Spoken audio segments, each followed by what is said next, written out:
Hi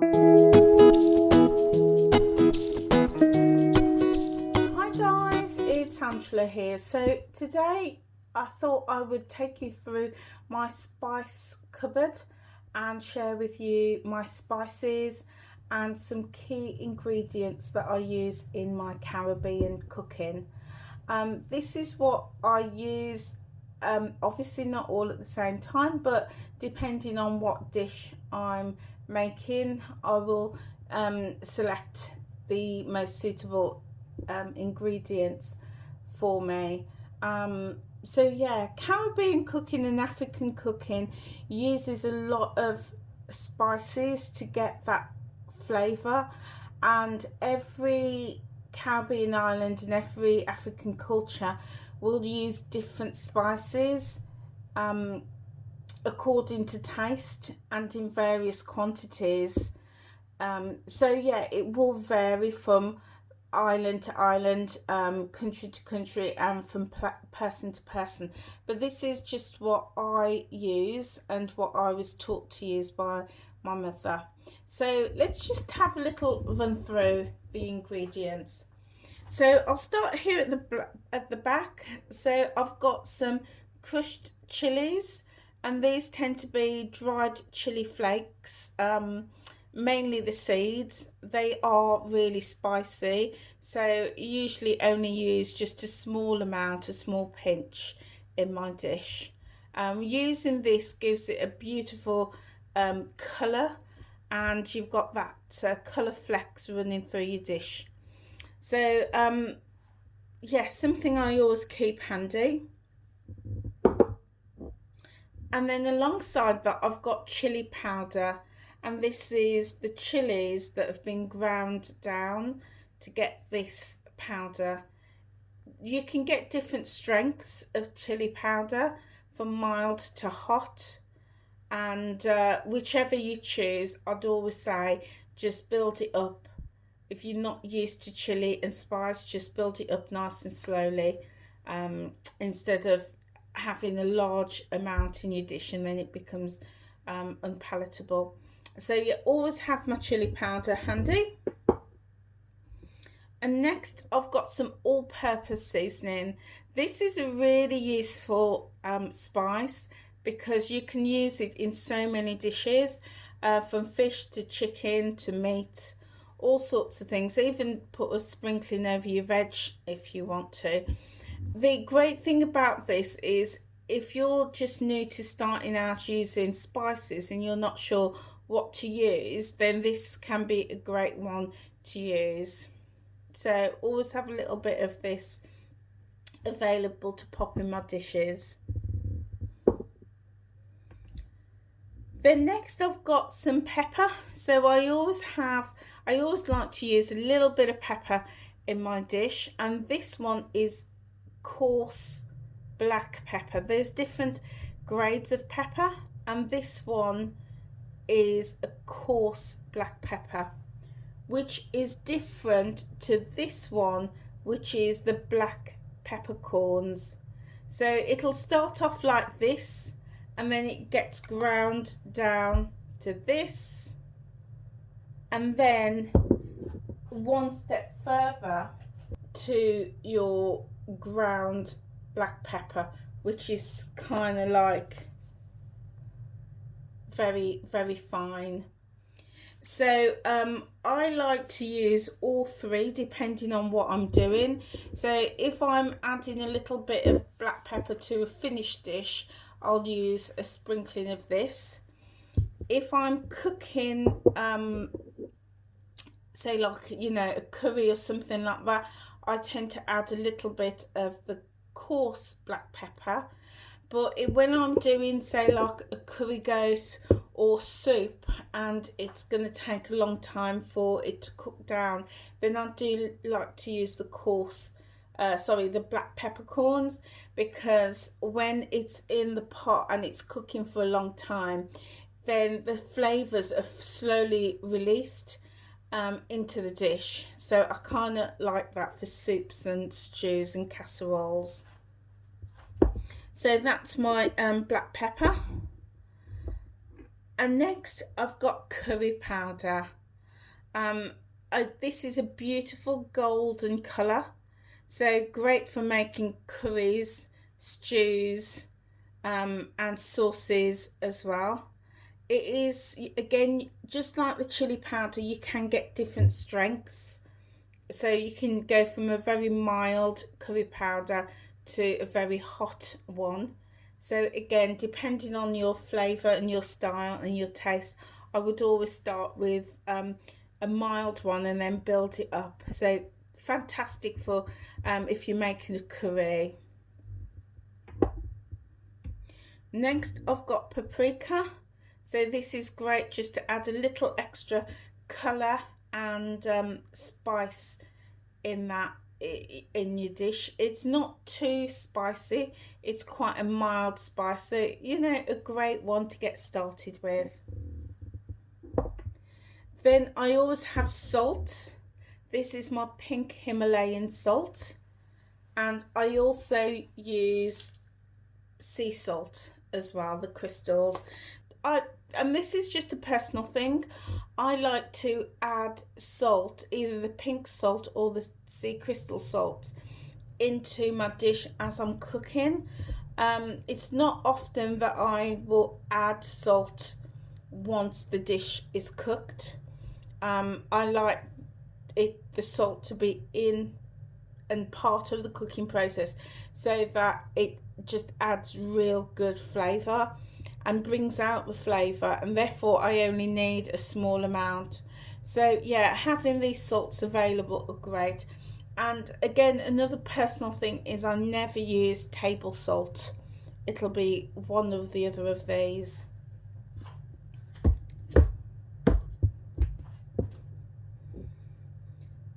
Oh, one thing I forgot to mention when I was talking about my pepper is my mixed peppercorns, and these are different coloured peppers, so black, red, green and white.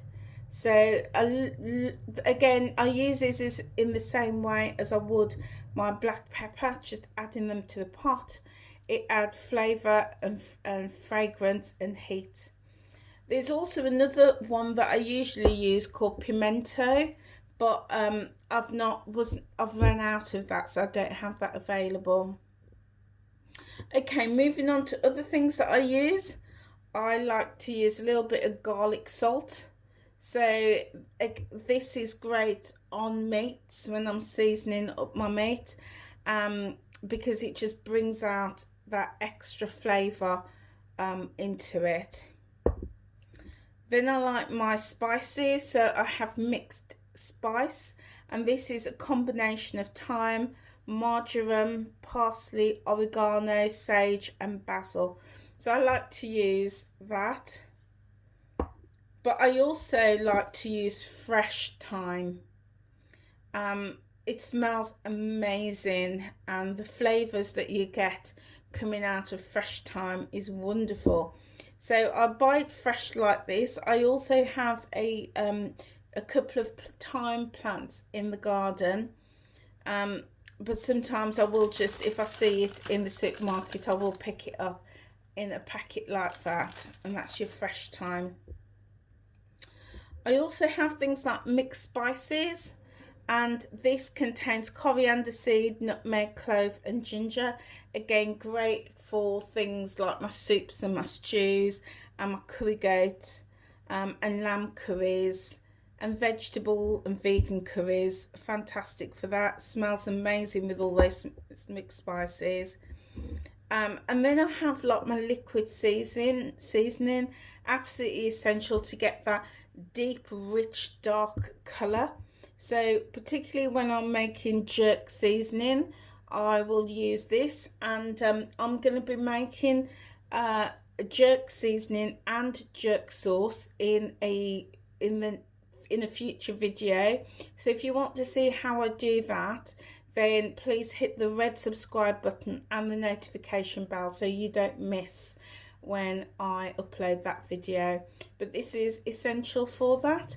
This is also really good when you're seasoning the meat or your chicken and you want that deep, rich brown colouring. so it's liquid seasoning, and it obviously it's got like the flavorings in it as well, so really handy for quick seasoning. Then here I've got ground sweet cinnamon and also ground nutmeg, and these are great in sweet dishes. So if you're making things like cakes or pancakes or fritters, these are brilliant to add to the dish. Other things that I've got here is these gorgeous Scotch bonnet peppers. Beautiful, but I will say they are hot. They are hot.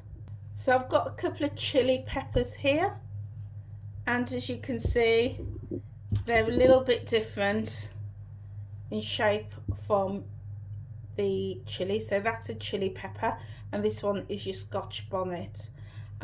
So if you're used to using chilies, definitely use your Scotch bonnet in exactly the same way.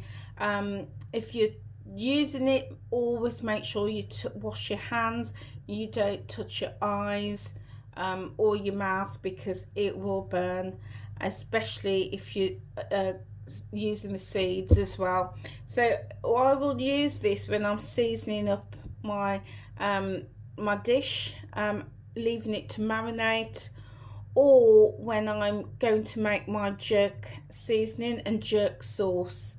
So again, I'm going to be using the Scotch bonnet tomorrow when I make my sauce, so do make sure you come back and see how I work with this one. Other things essential in Caribbean cooking is garlic. Oh, we love our garlic. Fresh or frozen is absolutely brilliant. It's essential. It's got lots of health properties as well. So I love to pack my food out with lots of garlic. Also ginger. Can't go wrong with ginger. If you just want that tiny heat, ginger is great, but use a lot of it if you want that really strong gingery flavour, and say fantastic health benefits. Also, I've got onions. Essential part of Caribbean cooking is to use white onions. You can use red onions too, and you can also use these, which is your bulb onions, or in some Caribbean islands we call it scallion. So again, you would use this in exactly the same way as your white onion. The difference is this gives it colour, obviously because of the green stem. So yeah, absolutely beautiful. So guys, that tends to be most of my ingredients from my kitchen cupboard, with all my spices and ingredients that I tend to use as a baseline for using in my Caribbean cooking. So guys, I hope you found that useful. So hit that red subscribe button and the notification bell if you want to see how I make that. And I'm also going to be showing you how I use plantain, how I cook with that to make Caribbean dishes, and also eddos, and obviously using some of my spices that I've got here. Okay guys, I hope you found this video of value. If so, please hit that red subscribe button and also click the notification bell so you'll be notified as and when I upload a future video. And also, if you found this video of value and interest, then please hit the like button as well, and also leave me a comment below. Okay guys, I will see you on another video. Take care now.